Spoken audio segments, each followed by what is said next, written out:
5, 4, 3, 2, 1, 0. All engine running. Liftoff. We have a liftoff. Hey, space enthusiasts. Our guest this week wears many hats in the space sector, but we will focus on one of them. After having been an early key employee at SpaceX, Bulent Altan is now the CEO of Mynaric, a laser communications company. Space lasers? Trust me, it is as cool as it sounds, both from a technology as well as a business potential perspective.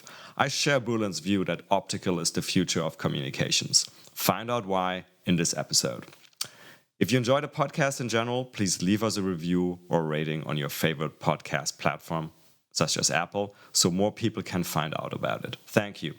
In other updates, I am thrilled to just have collaborated on a brand new MOOC about the space economy, jointly with one of the world's top universities, EPFL. There's a link in the episode notes, but I will do a separate small episode just about this in a few days. I think a lot of you will love this new course. Now, as usual, here are a couple of short messages from our sponsors, and then please enjoy my conversation with Bulent. My name is Raphael Rodkin, and I'm an investor and advisor to space companies. Just as a reminder, this podcast is for informational purposes only, and nothing should be taken as investment advice. This podcast is sponsored by Nano Avionics, a satellite manufacturer and mission integrator. Their technologies enable many space companies worldwide to offer services that improve life right here on Earth, such as providing global connectivity, conducting Earth observation, or contributing to scientific discoveries. Check them out, and also check out my episode with the CEO and co-founder. Sadly, I am not a rocket scientist, but I'm an alumnus of the International Space University. ISU offers a number of educational programs about space worldwide. Check them out at isunet.edu. Hey everybody, welcome back. It's another episode of the Space Business Podcast. I have another really great guest today. It's Bulent Altan, the CEO of Mynaric. Welcome, Bulent. Thank you very much, Raphael, and thanks for having me here on this podcast. It's a pleasure. And I was saying CEO of Mynaric, and that's what we're going to be talking about today, but you're actually wearing many hats. So I'm going to start by asking you to give a short bio, and then, let's start with the short bio, and then we go from there. Yes, thank you. So as said, my name is Bulent Altan. I am the CEO of Mynaric. I've been in the space industry now for about 2 decades, and what one would say is I've been 2 decades in really the new space industry. After a brief school over in Germany, I also came here for getting an education over at Stanford. I got my master's in aeronautics, astronautics. When I graduated, it was 2004. The whole topic of new space didn't exist, and I decided to join this tiny little company that Elon Musk was building called SpaceX. That was the early days when it was a garage shop. I got the amazing luck of joining them on the early days, and I stayed there until the end of 2017. Amongst others, I was in roles of Vice President of Avionics Guidance Navigation Control, and then the Mission Assurance Vice President for the Starlink constellation. I left the company around 2017, at the end of 2017, and became an angel investor in European new space ecosystem. Found some amazing companies there. Investing is still something I do very actively in the new space ecosystem. I have a venture capital arm of my own.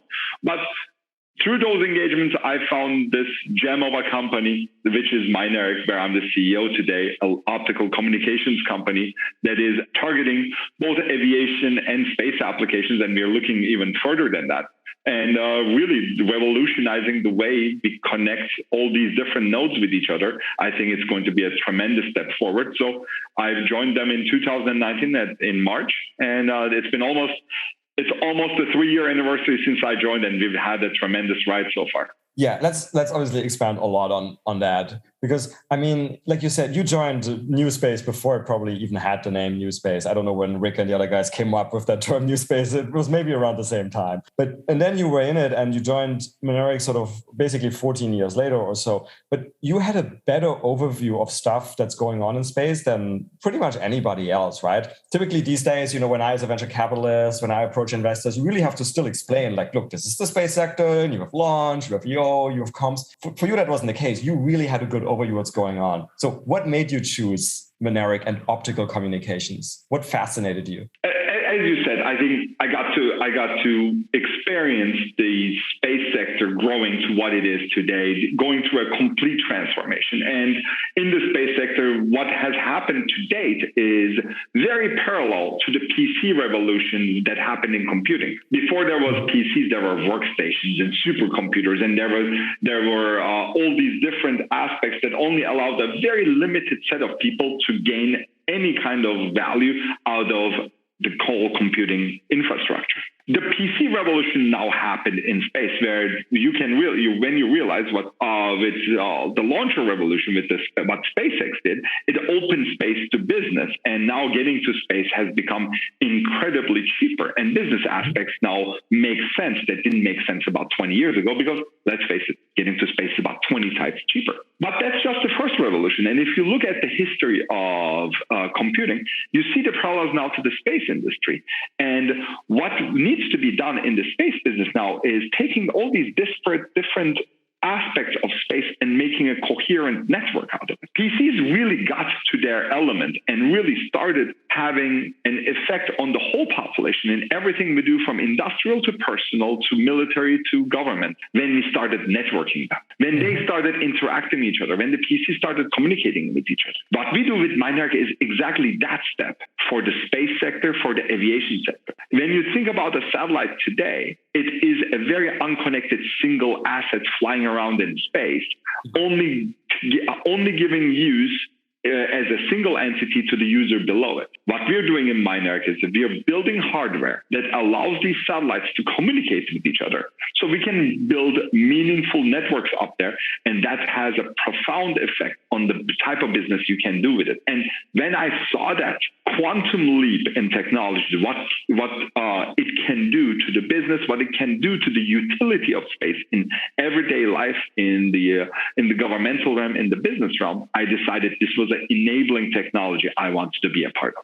Yeah, and it's funny. One of your colleagues, so a CEO of another company like Mynaric, we shall not mention his name, but he always says that at the moment we are basically the equivalent of the dial-up internet when it comes to satellite connectivity. And something tells me you probably wouldn't disagree with that in terms of the speeds and the bandwidths and all of that. I absolutely agree. Today, when you want to make a network out of satellites and you do not have optical communications technology, you have very low bandwidth available. When you use radio technology to communicate between satellites, the power efficiency isn't there, the sizes are large, and the bandwidth is very low. Very good example is a well-known constellation out there that actually networks its satellites. For the same amount of power that we consume to do an optical communication, gets a few megabits across. Today, Mynaric is working on capabilities that are in the terabits range. So the quantum leap is huge. It's multiple orders of magnitude. And then you can move that much data between satellites within a constellation or even between constellations. Now things make more sense. Think about the example that a communications constellation can talk to an Earth observation constellation. An Earth observation constellation of imaging can talk to a synthetic aperture radar constellation. And now we can mold all of that data and do a solution that really consumes all of that data in space and finally really give real answers on the ground. Without this technology, what you have to do is get every satellite, every asset's information down one by one. You have to first wait for it to have like a ground pass or something. And you have to wait for that information to get down. And then you have to stitch the data on Earth. We allow all of that to happen in space. Yeah, which is sort of like a lot of people talk that we're sort of starting, or we will soon start to have maybe a data bottleneck in space, right? Because every EO constellation, for example, we signed up there is just generating so much so much data, right? And so you got to do something, right? And like you said, probably connecting every single satellite to a ground station is not the best solution, the best architecture. Yeah, if you think about it operationally, it's a large headache to have that many ground stations, and you're now getting to a point where the density is increasing that you don't even get your whole path dedicated to. There's another satellite to be serviced right away. So overall, there is definitely the bandwidth bottleneck, but I'd like to highlight another bottleneck, or I want to say a Achilles heel in Earth observation, and that's latency. Let's face it, for the time you take actually an image until you have the opportunity to downlink it, in the best case you have tens of minutes, in the worst case you have hours. And in that period where the data is fresh, you're not utilizing it. The data is becoming more and more stale by the minute. It's losing its value, but you're waiting for a ground station pass, and that's a problem for Earth observations. What you're looking for is to get that data near live to its customer that has a much more value when it is like that.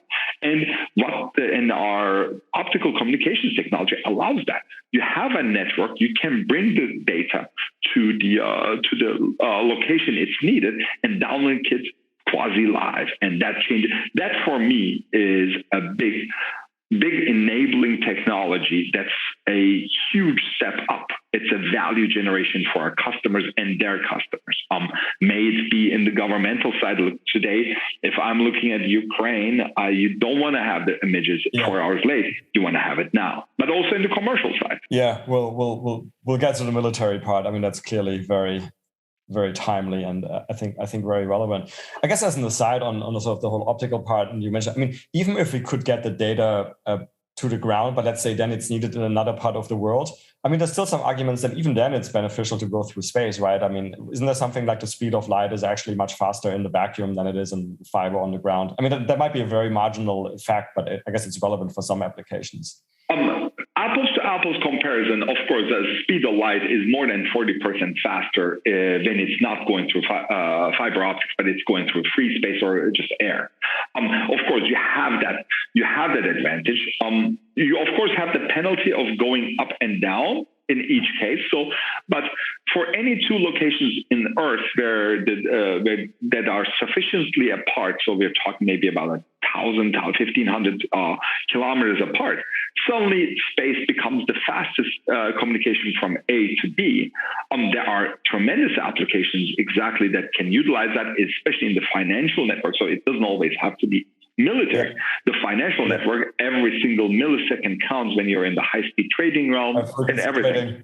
Yeah. So overall, there is utilization for this kind of drop in latency. Yeah.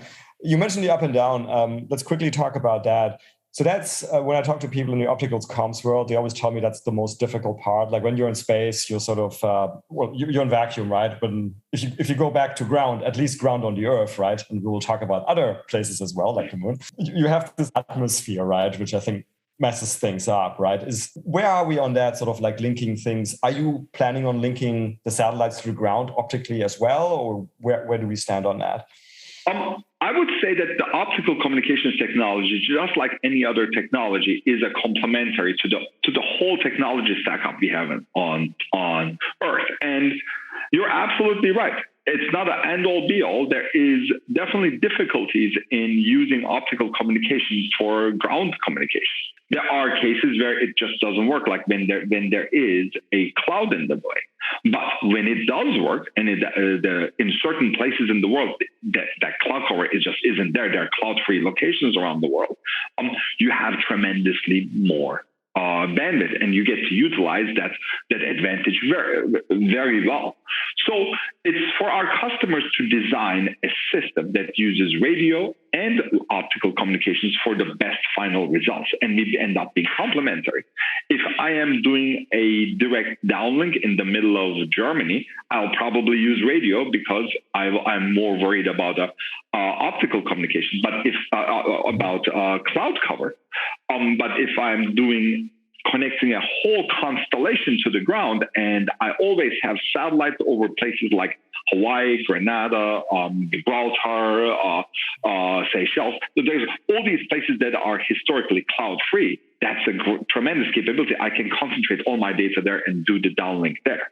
So overall, yes, optical downlink is never going to be an end-all, be-all, but it's going to play a very distinct role in being able to downlink tremendous amounts of data. Additionally, of course, we have to work on the technology stack up, but it has a lot of headroom.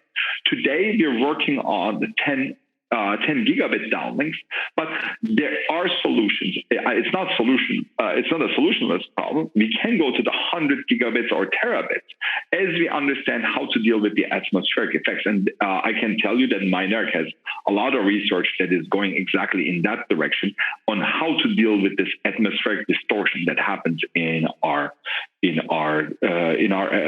communication up and down from the spacecraft. And I can tell you that our experience doing aircraft-to-aircraft communication is highly applicable to that as well. So, but whether it's ground to space, space to ground, or in space, basically sort of the heritage technology, if you will, is radio frequency, right? And sort of, but optical has these like obvious advantages, some of which we already touched upon. How do you see sort of the what do you want to call it? The substitution curve or speed, or sort of like optical taking over market share from RF.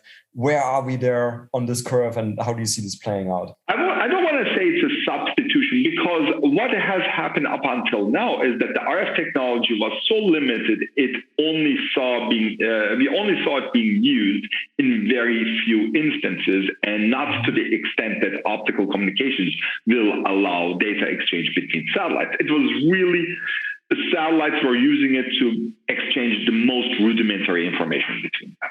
So it's really an adoption rather than a substitution. And the adoption is happening fast. We have constellations like Starlink. We have constellations like the Space Development Agency's constellation. We have Blackjack. We have OneWeb. We have so many different users that are talking about their infrastructure completely built around the optical communication between satellites. There is Telesat. There is, I think there's so many to count right now. There's Amazon.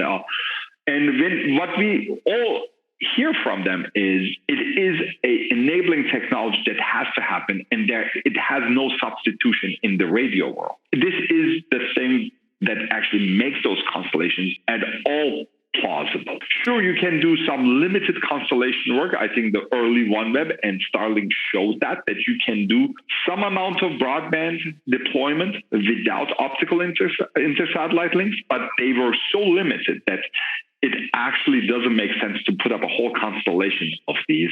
It's only just a start, and adoption is happening. And we are seeing over and over again the tweets and the posts that say, next, here's another batch of satellites, and the big upgrade was optical comms. So I think this is coming in very high numbers. We as Mynaric, we anticipated that, and we knew that this is not going to be a gradual increase. It's going to be a step increase, and it required a step response from our side.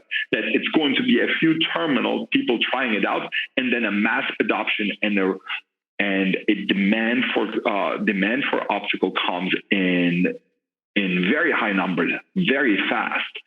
Anticipating that, we made ourselves ready. We built factories. We built the capabilities. We adapted the design so it can be mass produced. We made ourselves ready for this oncoming sudden increase in demand for optical comms. Yeah. By the way, as an aside, so obviously laser technology has been around for a while, and I think I'm blanking on the name now. There was, for example, a European long-range laser comm system in space, right?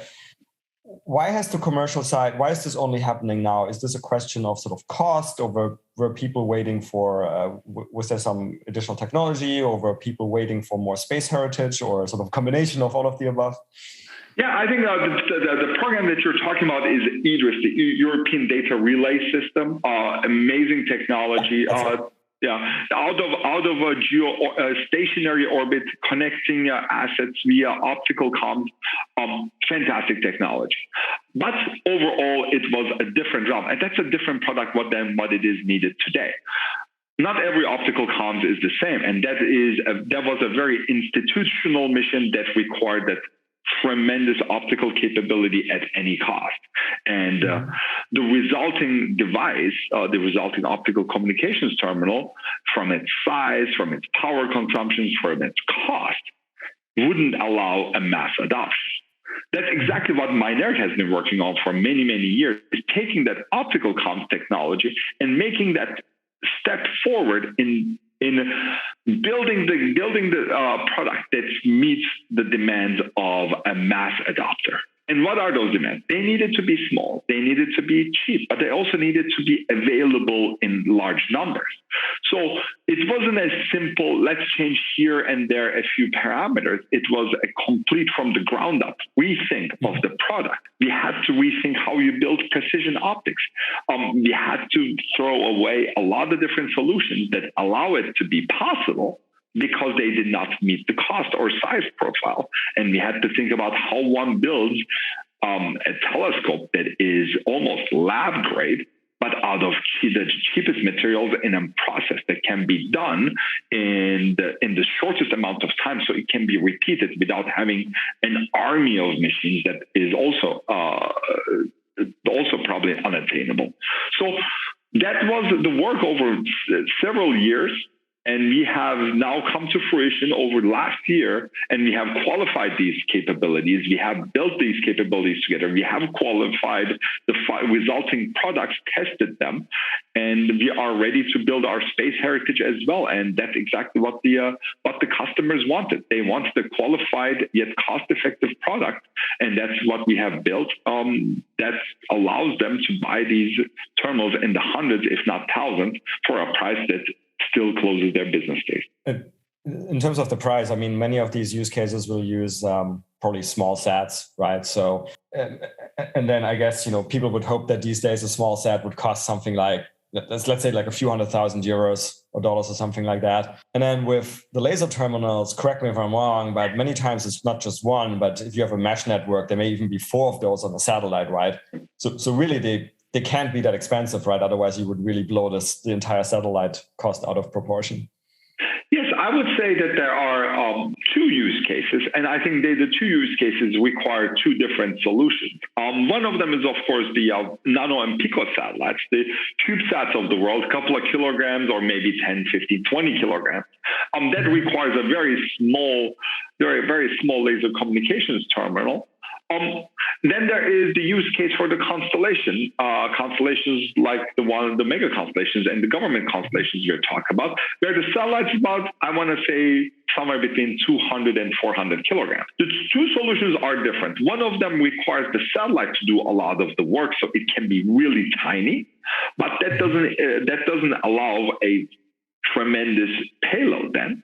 Or in the other case, in the constellation case, you have the satellite that is more geared towards providing a tons of bandwidth to the ground, and therefore it's a little bit larger, and it can accommodate also a little bit more complex optical communication terminal. I can tell you that today's Mynaric solution, the Condor Mark III, is tailored towards the constellation customer, the little bit larger satellites that have that.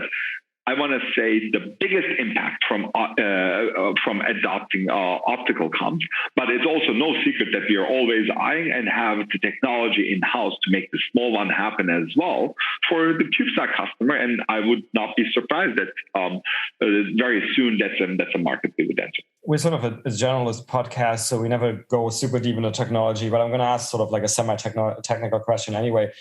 How does the sort of the pointing work? I guess it's one thing if you're sort of like within like the same plane communicating, but like if you're sort of like this mesh network and like satellites are sort of like zipping by in different planes, that seems non-trivial. Is that all sort of like solved these days? Oh yeah, that's definitely the question you're asking is definitely the crux of the optical communications difficulty, like the things that you have to solve. And there are, as you said, multiple cases of doing optical communication. The easiest one, as you said, is in-plane communication. So you're constantly talking to the satellite to the front and the satellite to the back. That's the easiest because you're pretty much never letting that satellite go, and it's for you almost appear stationary. The one more difficult one is cross plane, meaning you have a satellite flying left of you in the same direction, and you kind of have to track that as it slowly moves around. The tougher one is what we call like cross seam communication, where you're flying north, the other satellite is going south, but you're going side by side, and the other satellite is whizzing by you. And so the relative speeds are really high. Yeah. Exactly. It's like, if you think about it, that these satellites travel at 28,000 kilometers an hour, the relative speed is tremendous. And then, of course, the really difficult one is cross-shell communication, where you have a constellation at one altitude and you have a constellation at another altitude, and you need to communicate in between, and our orbits aren't even compatible with each other. Overall, these are the different scenarios that we can support, and Mynaric supports all of them. The way it works is, and thank you for giving me the opportunity to geek out a little bit. After all, it is a space podcast. Part of our audience requires this too. Exactly. So the way you do it is we get from the satellite the approximate position of our communication partner, and it can be in our Condor Mark III terminal up to 8,000 kilometers away. And we get this position of our target satellite that says, hey, at this time it's going to be at this position with this vector, and we start pointing towards that coarsely with a slow-moving mechanism, and we start searching for that satellite in space with a very fast-moving mirror that is inside of our telescope. This telescope moves in multiple hundred hertz, and what is happening is that satellite is sending you a laser, and you're moving around your laser. One of them is a master, the other one is a slave, and at some point they find the flashes from each other, and they lock on each other. Once you have actually locked onto your communication target, you use the laser coming from that other satellite to track its location. Now you don't need the satellite telling you where it is. You can actually tell the satellite where it is with a higher accuracy, but you start tracking each other, and we are in a tracking mode, and we don't lose each other. And both our fast steering mirrors and our course pointing systems are fast enough to keep up with the motion of the other satellite.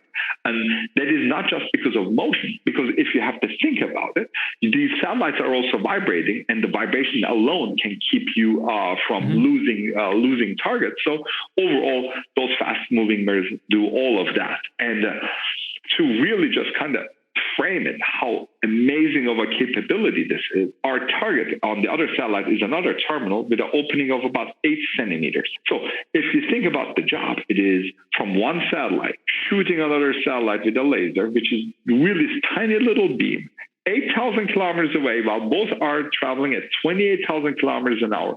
Both are vibrating, and we are hitting a target 8 centimeters in diameter. So overall, this is the same as shooting something from LA to London and hitting a saucer. Okay, I don't know whether we should get into this or even can, but sort of like this just brought up sort of like a thought of dual use in my mind. Couldn't you conceivably also use that to sort of blind enemy satellites, so to say? This type of capability? So our dual use doesn't come from the blinding aspect. Actually, the opposite. I think optical communications is very unique in the way that when you are communicating to another satellite, the incoming optical beam is very concentrated from a specific location, and you're blind to everything else coming from any other direction. So you're really concentrated on that single point in space. So what optical communication does to you is it gives you a secure connectivity that the communication doesn't go everywhere, but only to its intended recipient, so it can't be tapped. What's also interesting is because you're blind to every other source, you are also jam-free. No one can interrupt your communication. So these two combined, of course, have quite a large effect on the way the governments and the military see it. And that's where the dual use comes from. You have a low probability of detection and a low probability of intrusion communication system, which, if you think about it today, is the backbone of a lot of the governmental military comms networks that they want to build. Today, of course, when you're thinking about, I'm going to fly over a contested territory or a geography where no one wants me to communicate, one of the things that you expect the most is that you're going to get your radio signals jammed from the ground. And our optical communications allow you to communicate in that scenario without any interruption. What they also allow you to do is when your GPS signals get jammed, you can use your laser communication also to find where you are, again, without the use of any of the GPS satellites. Yeah, that's actually very interesting. I hadn't thought about that. And so that actually is another key advantage of optical, which we hadn't discussed, is the sort of the fact it's a tight beam, hard to interfere and so forth. I guess the other thing we also haven't discussed, which is, I guess, less on the military, but more on the commercial side is, correct me if I'm wrong, but for the moment, this is also basically sort of like, what do you call it, like regulation or licensing free compared to radio frequency, right? Absolutely.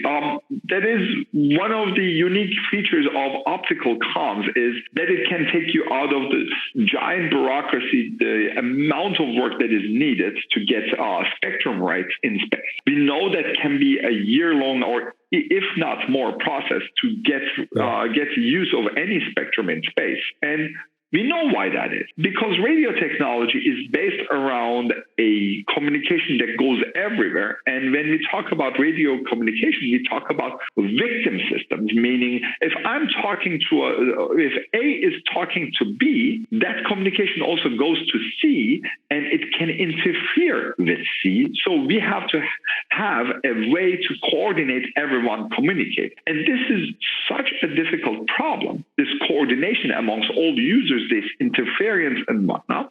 We have built one of the world's largest bureaucracies to deal with it. That's the ITU, the International Telecommunications Union. Yeah.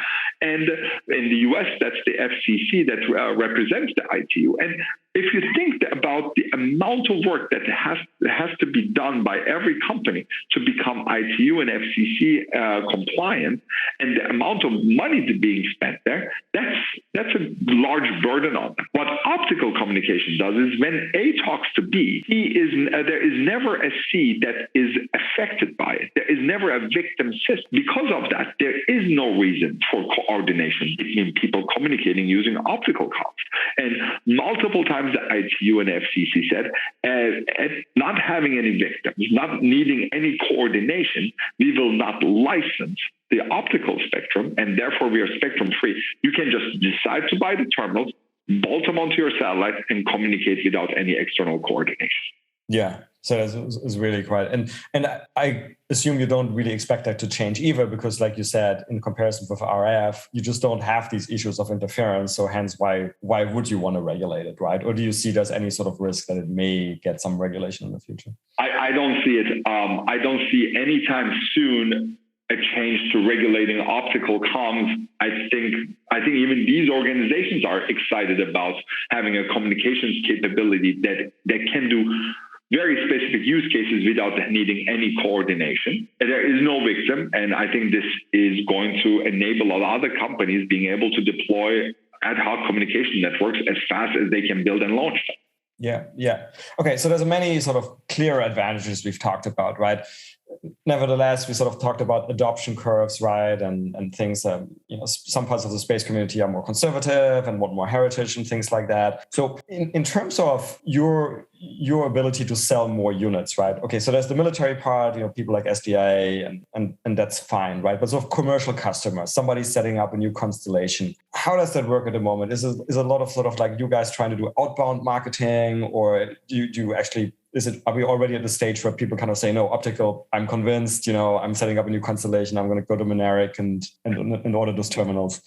I would say about 2 years ago, it used to be that we had to go out there and convince people that this was something that they absolutely have to have, and that constellations didn't make economic sense if you didn't have your satellites optically linked with each other. we had to go out there, we have to show capabilities, and we have to also show that it can be done, and it can be done as a mass adoption. In the meantime, the world has changed. We have seen what, of course, Starlink has done, and they have been, to a certain extent, the bar against which you measure yourself, and you see that they are concentrating on optical comms, that they see it as very important. And we see that the customer base is watching that and adopting optical comms on their own as well. And one of the reasons why they are also feeling more confident about optical comms, and they are now baselining it into their designs, is what the government is doing. The Space Development Agency now has already purchased satellites that are utilizing optical comms in their SDA architecture Tranche 0. And the upcoming Tranche 1 is already featuring optical comms again. And Mynaric has been playing a very large role in those programs. And that alone, of course, is a seal of approval, not just for our company, but also for the technology. And that really is pushing the adoption. And today's conversation with our customers isn't about technology and the adoption anymore of our technology. It is the fact that we can build these in mass. And I can tell you that what really convinces the customer base and the industry for Mynaric is when they come to Gilking, visit our factory, and see a real factory building these in processes that are geared towards mass manufacturing. When they see our optical line capable of building multiple terminals a week, also multiple terminals a day, that's what convinces them. It's not the technology anymore. Now we have the technology curve behind us. It's the production side of things, and it's really seeing is believing. And once they set foot in the Mynaric's production capabilities in Gilching, just outside of Munich, but also seeing our capabilities we built already here in Los Angeles, that they get convinced that this is something that technology is there, that the mass producibility is there, and that Mynaric has done the investments to do that in mass.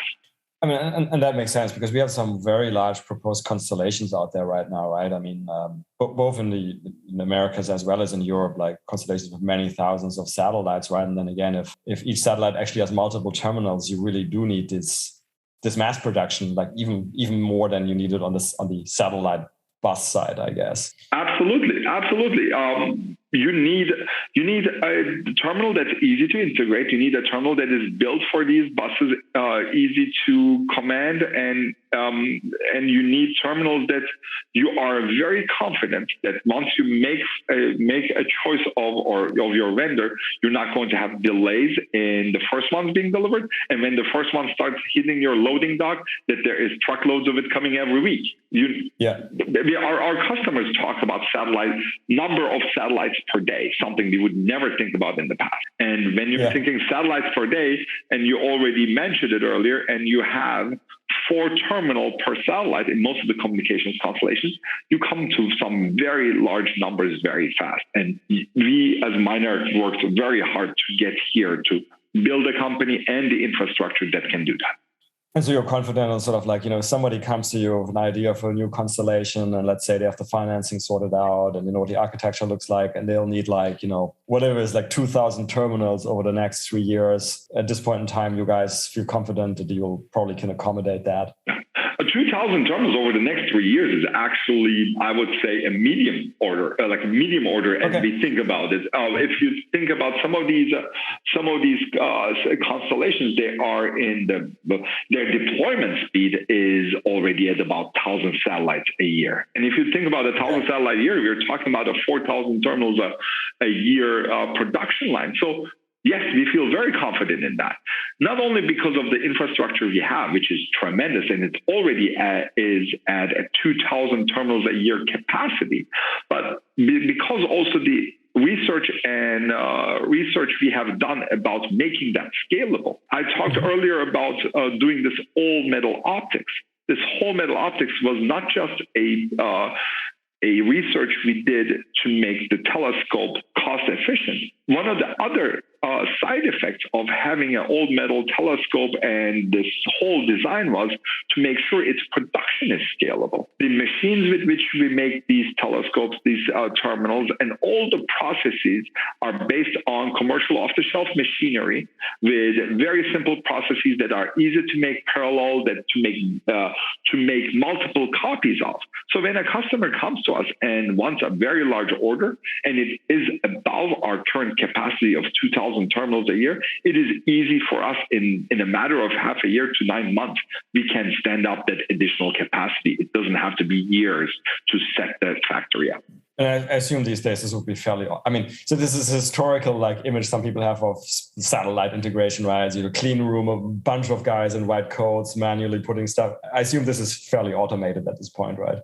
It is fairly automated, and it's very highly parallelized. I think those two are very important. I think one should not really overestimate just automation, because even if I'm completely automated, if the process itself takes weeks to finish the polishing of a single mirror, automation is not going to save. There is multiple angles that you have to master to be able to build multiple thousand terminals a year. And one of them is really looking at the machining times, looking at the plating times, the integration, the testing, and how many of those need to be serial, how many of them need to be parallel, and the infrastructure to be able to do maybe 10, 15, 20 in parallel. And we exactly have done that. And we have the experience on how to do that.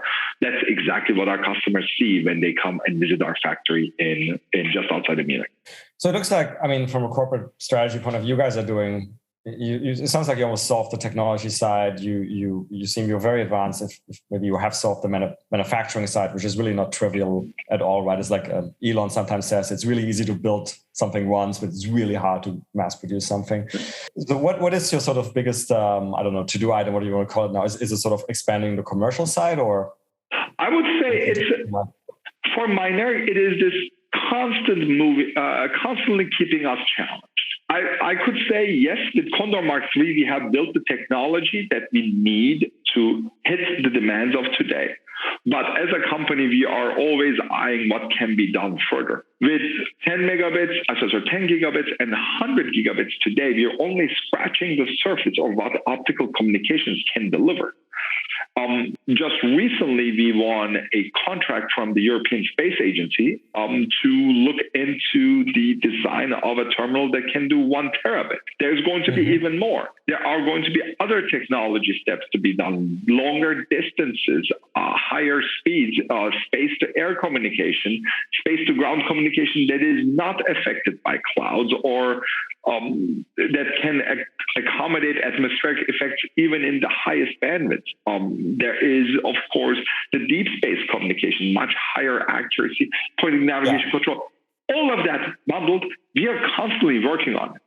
Mynaric is unique in the way that we don't wait for a customer contract to come around or a giant government contract to come to say, this is the technology we want you to develop. We have an organization, our Future Technologies organization within Mynaric, that always works on the technology that's going to be a part of our product for 5 years from now. So there is always this moving target that we give to ourselves, pushing the boundaries of what optical comms can do.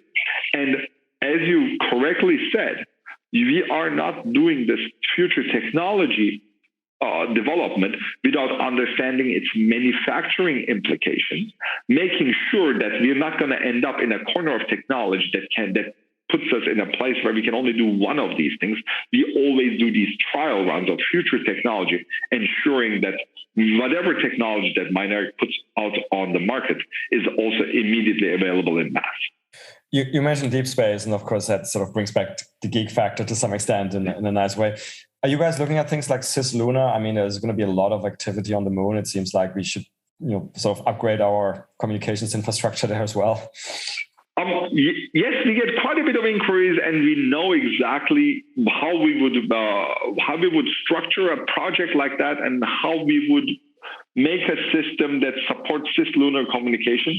That being said, today, I think we would do the best service to the optical comms industry just accompanying the adoption of optical comms in LEO, MEO, and in the air and on ground stations. So Today's cislunar programs are singular in their nature. The demands for terminals are in the single digits. And that in itself is not our corporate focus. We are focused on the mass production side of things. There will be that breaking point where even cislunar, with the amount of talk that is happening around cislunar, that it's going to require a mass produced and cost-effective terminal. We are not there yet. We as Mynaric know those technologies. We could go into that, but we are for now keeping our focus squarely on LEO, MEO, and those constellations. Okay, so coming back to those types of use cases, so one interesting piece of news was, I think, so at the end of last year, you guys are part of a consortium in Europe that's called, I think it's called UNIO, which is for the proposed European secure communications constellations. Two consortia were selected to, I think at this point in time, basically prepare proposals. So I'm not privy to how this consortium works, but it seemed to me like you were more than a mere supplier. You were really like a consortium partner. So what can you elaborate a little bit of the thinking there? Was that sort of like trying to help create your own demand, having a showcase, a prestigious showcase, or what was the thinking there? I think with Unio, what we did, and I should probably say that this was not immediately linked to the birth of the European Secure Connectivity Initiative. It was something we have been thinking for quite some time before. With Unio, our idea was that there is a tremendous need for constellations, even in the industrial case, that is going underserved. And we as a couple of companies involved in constellations could serve that need, especially for the European customers. A really good example is automotive. The automotive companies are looking into their connectivity problems quite closely and don't find today in the constellation realm a direct solution to their connectivity needs. There are others as well in the industrial Internet of Things, in the other industrial sectors that require connectivity. So these three companies, this was Reflex Aerospace, ESAR Aerospace, and Mynaric, got together and started thinking about a European-based, and for the European industrial base, a constellation. That was Unio, and we are talking very often to the industrial base in Europe on how they can benefit from the existence of that. Not too much after we started these conversations, of course, the European Commission came up with its own use case for a constellation, saying that they want a secure and independent connectivity initiative from space. And having Unio in our hand as a concept, we applied, like many other consortia, of building elements of that constellation, if not the full constellation, and that's what we put forward, that we would use our Unio constellation for that initiative. Until now, what happened is we have been selected as one of the two winners out of a numerous set of applicants, and we are in the study phase on how we could fulfill the European Commission's desires. It's a very long laundry list of different use cases, some of them very unique, some of them more broad. And we believe that we have a setup that can really hit those use cases in a very scalable and a sustainable way.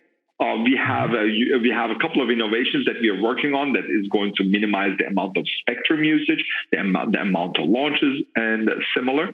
So all of that, we are quite confident that we have a large role to play in the European Commission's push for a sovereign constellation. And you mentioned there in the lead up to sort of the European Union doing this, is sort of the industrial base starting to look at it as well. And that's a trend I find super interesting, right? And there's actually at least a handful of examples of that, right?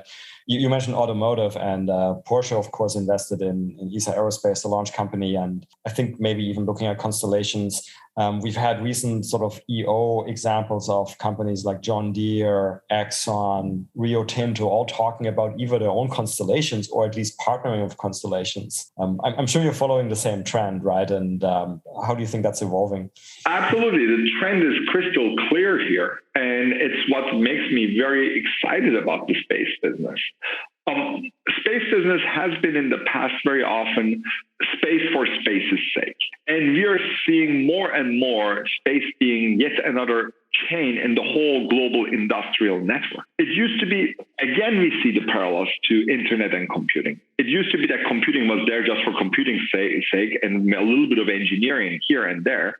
And once you made a mesh network and really put the capabilities in communications, that is starting affecting every single industry. Today, you couldn't sell shoes without the internet.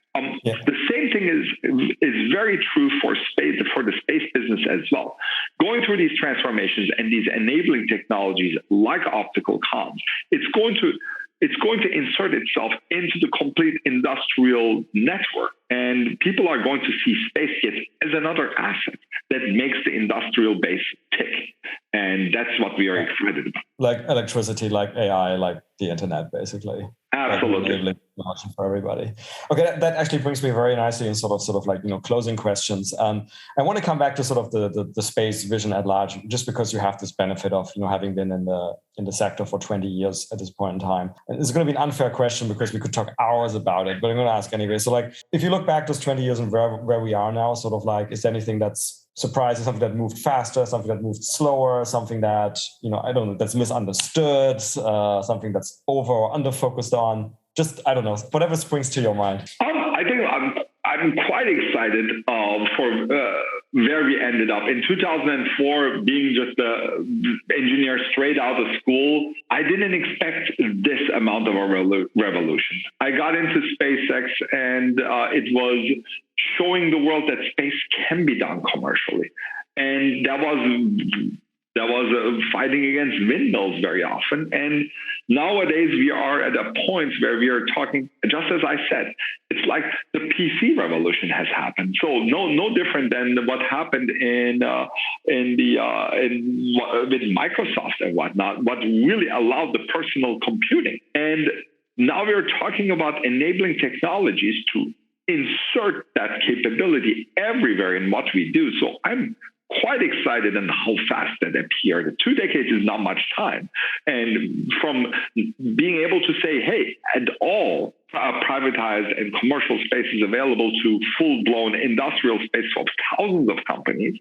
And now we're looking into the next big steps. And yes, there are some enabling technologies that will play a very big role here. Optical comms is the one that I chose, is the one that's going to have the biggest impact. But I'm quite excited about how fast it grew. Were there surprises along the way? Yes, definitely. One can definitely not foresee everything. I didn't realize that there is going to be such a big rush into launch. I think today, when you look at the world, the number of launch companies is almost as a disproportion to the satellite and the downstream business. I think we will see a change there. I think the satellite business is going to become more and more established. And I think what we're also going to see is an Earth observation revolution when their data becomes live, because then I think that data set that's available to every human, to every business, is going to change drastically. Yeah. But if I think back myself, in 2004, I was a hedge fund investor, and every time like somebody's like showed me a SPAC, I was like, well, that's a really exotic thing. That's another thing. I'm really happy you guys did a traditional listing at Mynaric. But anyway, so I'm going to ask my last question traditionally on the Space Business Podcast, which is about science fiction. Do you like science fiction? And if you have some examples of what you like. Yeah, to the extent that I can do. Interestingly, I'll give the answer a little bit differently. But yes, of course, when I grew up, it was, first of all, you always start with cinema, the Star Wars, the Star Trek and whatnot, and everyone says Star Wars or Star Trek. I like them both, but of course, I got to say I'm the more Star Wars guy than the Star Trek guy. Overall, as far as the series go, of course, interestingly, on science fiction, I was very often more on the robotics AI side of things, because I think when you're reading, the dilemmas there were more exciting to me. And that's where I stayed. But overall, my science fiction love must have rubbed off, and wife is an author for children's books, and actually ended up publishing 2 space science fiction books herself for children. Okay. Oh, that's awesome. For children. I got to look that up. Okay. My closing note on that with science fiction is going to be that, and you probably noticed there is a number of science fiction sort of works where they basically, so for example, The Expanse, and I'm pretty sure that, for example, Foundation has it as well, where in communications, whenever there's long-range communication, they say, okay, we're going to send a tight beam. And I always thought, oh, that's got to be laser. Absolutely. It doesn't get tighter than what we do. We've been talking tiny little mini rads. So yes, we are that tight beam that you talked about in Expanse. So that note, Bulent, we're very excited for Mynaric to bring tight beam into reality for all of us. And thank you so much for being a guest. Thank you, Raphael. I really appreciate this conversation. And thank you for your listeners for listening. Well, that's it for another nominal episode of the Space Business Podcast. If you like this podcast, please consider giving it a 5-star rating on your favorite podcast platform, such as iTunes. You can follow us on Twitter at podcast_space. Also consider supporting us at www.patreon.com/spacebusinesspodcast. If the podcast got you interested in learning more about the business opportunities in the space economy, check out my new online course on space entrepreneurship on udemy.com. The link is in the episode description. Lastly, if you have any feedback, including ideas for guests, and that may include yourself if you have an exciting space story to tell, or interested in being a sponsor, drop us an email at spacebusinesspodcast@gmail.com. I look forward to seeing you for the next episode.